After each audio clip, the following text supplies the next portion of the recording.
आदम फल जिनके बच्चे नहीं होते उनके लिए। ये आदम फल है जिनकी औलाद नहीं होती, ये खाएं, मियाँ बीवी ये खाएं तो औलाद होगी इंशाल्लाह। हाँ, आदम फल कैसे खाना है? इसको तोड़ के इसके अंदर गुठली है, उसको निकाल के उसका पाउडर करना है, आधा चम्मच सुबह। कितने दिन खाना है? ये तो अभी नहीं बोल सकते, अल्लाह करे पहली खुराक से। क्या रेट क्या है इसका? क्या रेट है इसका? एक 2 रियाल 5 के 3।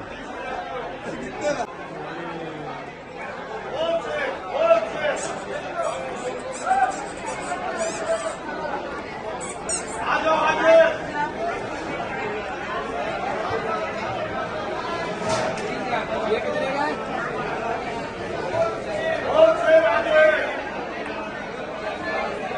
ये यूट्यूब पे लिखेंगे सारा आ जाए। आदम फल क्या? 5 का 2।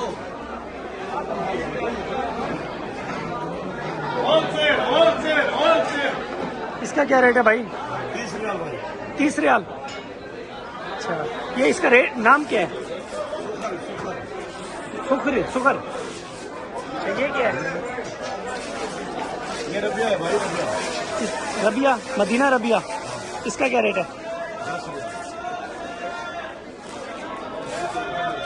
आ जाओ हाजी, अंबर एक नंबर।